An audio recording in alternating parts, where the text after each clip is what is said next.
Hello दोस्तों, कैसे हैं आप सब। स्वागत है आप सभी का कॉमिक वर्ल्ड चैनल पर। तो चलिए दोस्तों, शुरू करते हैं राज कॉमिक्स में बाकेलाल सीरीज़ की अगली कॉमिक्स, वैद्य बाकेलाल।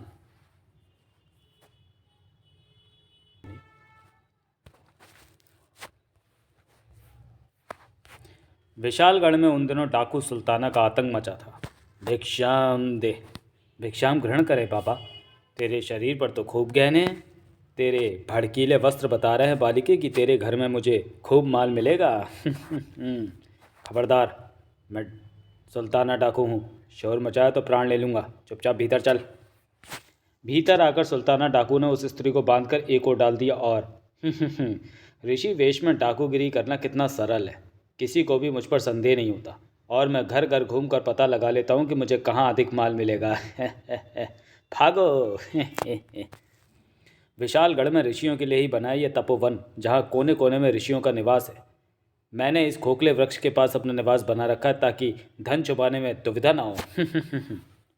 अब मैं यहाँ विश्राम करता हूँ। किंतु आज डाकू सुल्ताना के सितारे गर्दिश में थे। आखिर पकड़ा गया ना दुष्ट डाकू सुल्ताना। कौन हो तुम? मैं विशालगढ़ का सेनापति हूँ। तूने क्या समझा था कि ऋषि वेश में तू राजा विक्रम सिंह को धोखा दे देगा?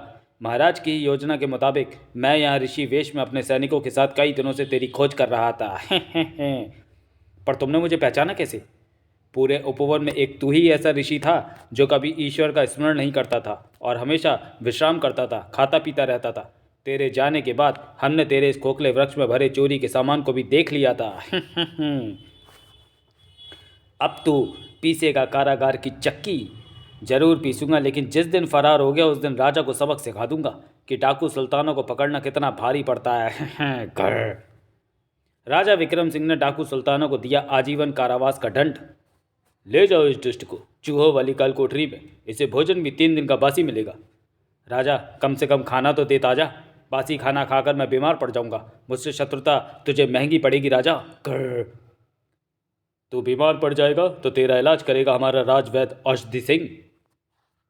संजय गुप्ता पेश करते हैं हास्य सम्राट बाकेलाल का रोमांचक कॉमिक विशेषांक वैद्य बाकेलाल। हास्य सलाहकार संजय गुप्ता, विवेक मोहन, अनुपम सिन्हा। चित्रांकन बेदी, कहानी तरुण कुमार वाई, संपादन मनीष गुप्ता।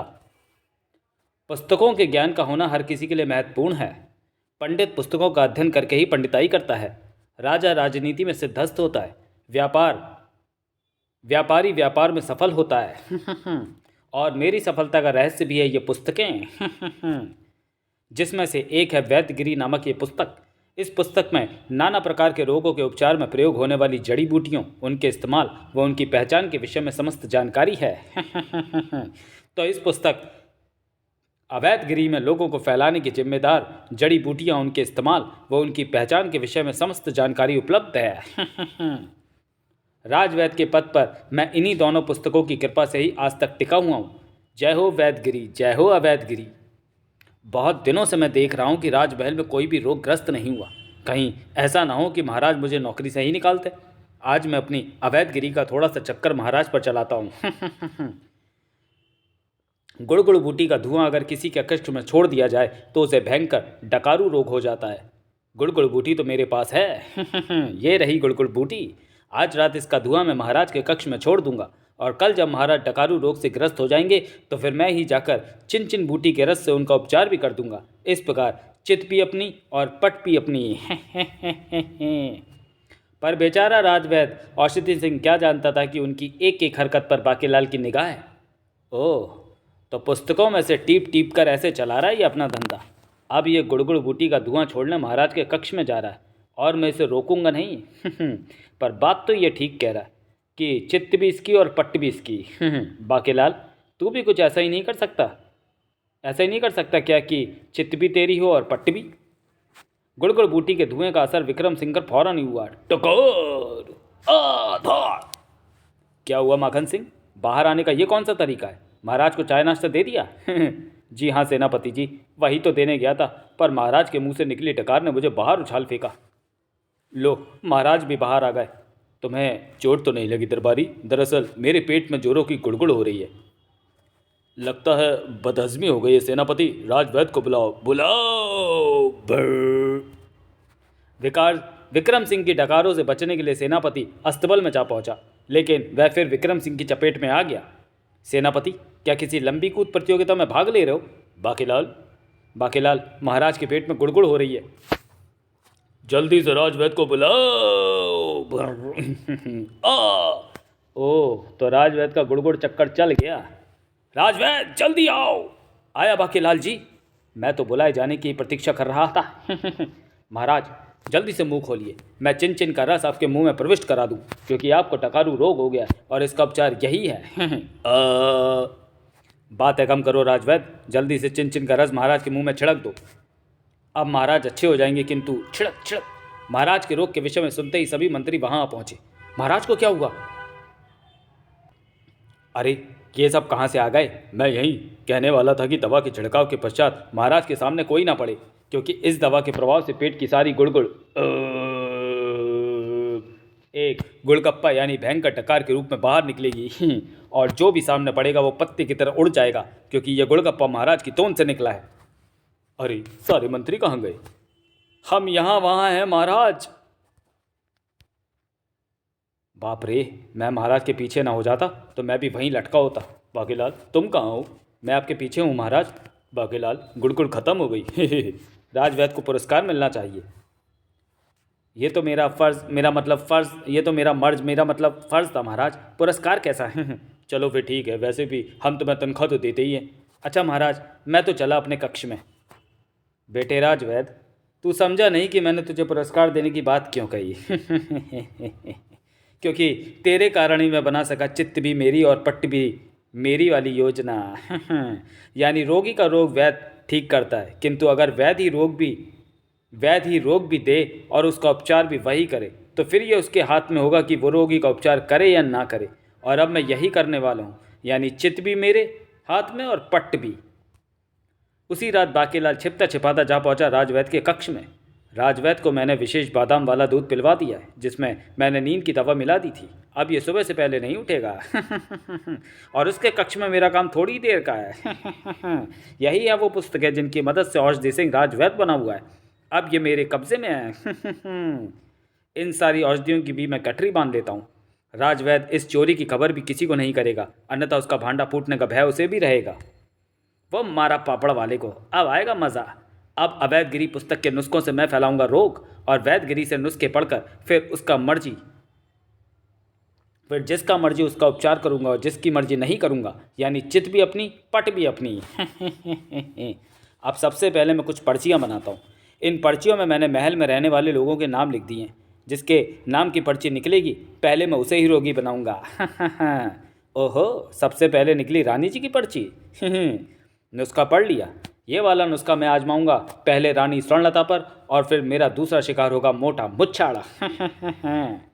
सबसे पहले मुझे चाहिए ताताथई नामक जड़ी बूटी। हाँ, ये रही ताताथई नामक जड़ी बूटी। ताताथई जड़ी बूटी को खरल में पीसकर इसका चूर्ण महारानी के बिस्तर पर बिखेरना होगा, ताकि जड़ी का असर महारानी के शरीर में पहुंच जाए। ये कार्य मेरे लिए कोई कठिन नहीं है। इधर बाकीलाल खुराफात में व्यस्त था, और उधर विशालगढ़ के कारागार में बंद भयंकर सुल्ताना डाकू गुपचुप कर रहा था तपस्या। ऋषियों के साथ रहकर मुझे एक ही लाभ हुआ कि मैंने किसी भी देवी देवता को प्रसन्न करने के एक से एक तरीके सीख लिए। हे। राजा से बदला लेने के लिए वो तरीके अब मेरे काम आ रहे हैं। मैं पिछले कई दिनों से कर रहा हूँ ताबड़तोड़ देव की तपस्या। किसी भी वस्तु का टूटना या ना टूटना ताबड़तोड़ देव की ही इच्छा पर निर्भर है। बाकीलाल की खुराफात भी असर दिखाने लगी। महाराज, जरा तनिक सिंहासन छोड़कर मेरे साथ चलें। पर क्या बात है सेनापति? आप चलें तो महाराज। सेनापति उन्हें लेकर महल के प्रांगण में पहुंचा। बाकीलाल भी उनके साथ था। वो देखिए महाराज, महारानी जी किस प्रकार आपकी बनी बनाई इज्जत का कचरा कर रही हैं। बरेली के बाजार में झुमका गिरा। ओह, मैं तो भूल ही गया था। ये रोग अवश्य महारानी को ताताथई जड़ी बूटी से लगा है। अब आएगा मज़ा। राजा विक्रम सिंह के क्रोध का ठिकाना ना। रानी, ये क्या मजाक बना रखा है? कल तक तो तुम्हारे पाँव में असहनीय पीड़ा हो रही थी। महाराज, मैं की करा, पीड़ा तो हो रही थी, परंतु मुझे नृत्य की खुजली हो रही है। मैं की करा मतलब मैं क्या करूं? कमर बार बार ठुमके लगाने को मचल रही है। ये देखिए, कमर ने फिर जोरदार ठुमका लगाया। तड़ाक ठुमका। मेरे पाँव अपने आप थिरक रहे हैं। ताथा थई मधुबन में राधिका नाची थी और मैं नाची विशालगढ़ में। महाराज, अब जब मैं नृत्य कर रही हूँ तो दर्शकों का होना आवश्यक है, इसलिए मैंने दास दासियों को भी बुला लिया। ये तो आपने अच्छा किया महारानी जी। ओढ़ी चुनरिया ते मैंने तेरे नाम की। बाकीलाल, महारानी को क्या हो गया? महाराज, मुझे तो ये कोई रोग ही लग रहा है, जैसे कल आपको डकारू रोग हो गया था और आप डकारे मारने लगे थे। तो फिर सेनापति खड़े क्यों? राजवैद्य को बुलाओ।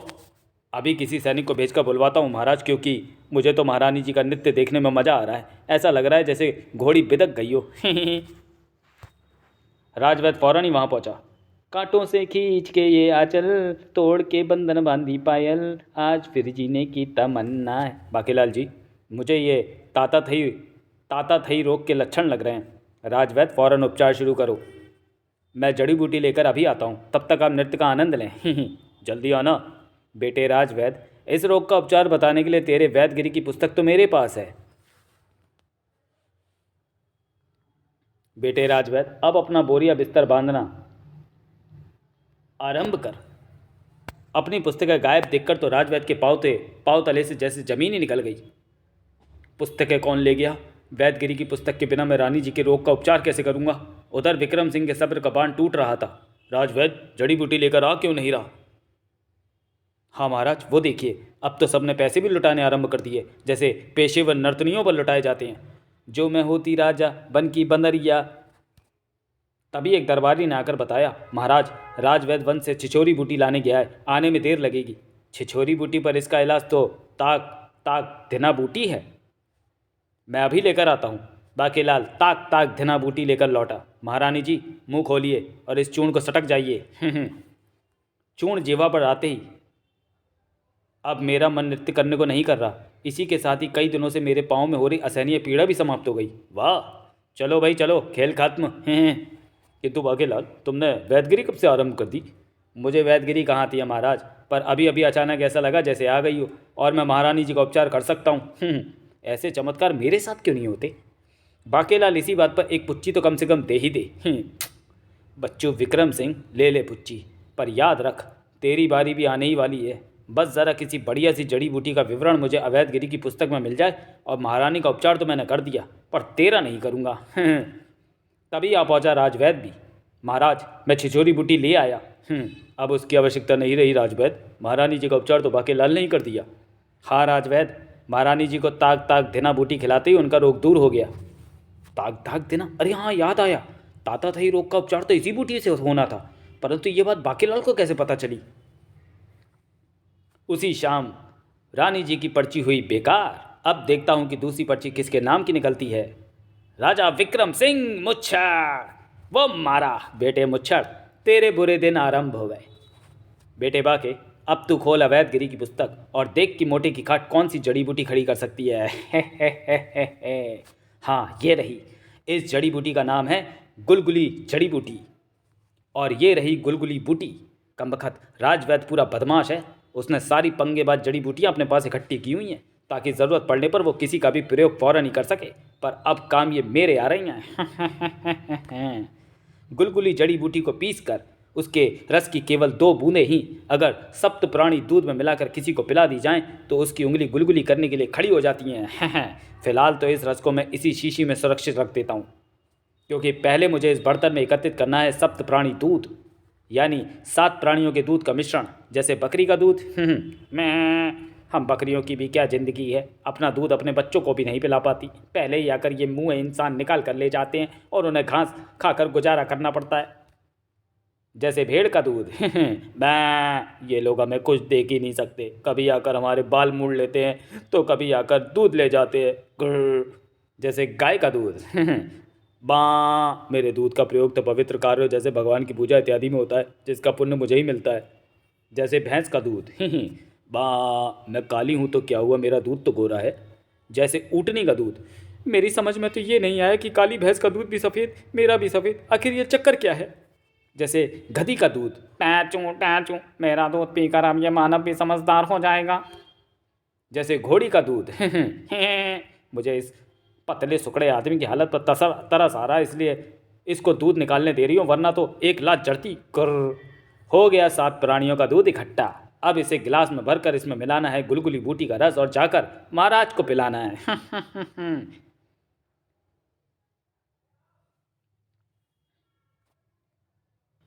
राजा विक्रम सिंह उस वक्त सेनापति के साथ थे। सेनापति, दुर्गमपुरी के राजा पहाड़ सिंह भी मेरी तरह ही सेहतमंद है। आज शाम को जब वो सपरिवार हमारे निमंत्रण पर महल में पहुंच जाएं तो उनका पूरा ध्यान रखना। और ध्यान रहे, उन्हें किसी भी उठी हुई उंगली देखकर भय लगता है, क्योंकि खड़ी उंगली देखते ही उन्हें भयंकर गुलगुली होने लगती है। समझ गए ना? और हाँ, थोड़ा अपनी सेहत वेहत बनाने पर ध्यान दो। सेनापति को बलशाली दिखना आवश्यक होता है। मैं प्रबंध मंत्री से कहकर तुम्हारे लिए 2 छटांग दूध रात्रि में रोजाना भिजवाने का इंतजाम कर दूंगा। तो फिर ठीक है। महाराज, 2 छटांग दूध तो मेरी मूछें ही पी जाती हैं। तो फिर ठीक है, 3 छटांग भिजवा दूंगा। अब तो खुश हो? ओह, तो यहाँ भी दूध की ही चर्चा हो रही है। परंतु तुम क्या ले आए बाकीलाल? आपके लिए दूध? परंतु हमारे लिए दूध तो दास लाता है। मैं भी तो आपका दासी हूँ महाराज। क्या मेरे हाथों से दूध ग्रहण नहीं करेंगे? क्यों नहीं करेंगे, जरूर करेंगे, किंतु इसमें एक अड़चन है। कैसी अड़चन महाराज? आज जल पंचमी है। आज के दिन मैं किसी बहादुर व्यक्ति का झूठा किया हुआ दूध पीता हूँ।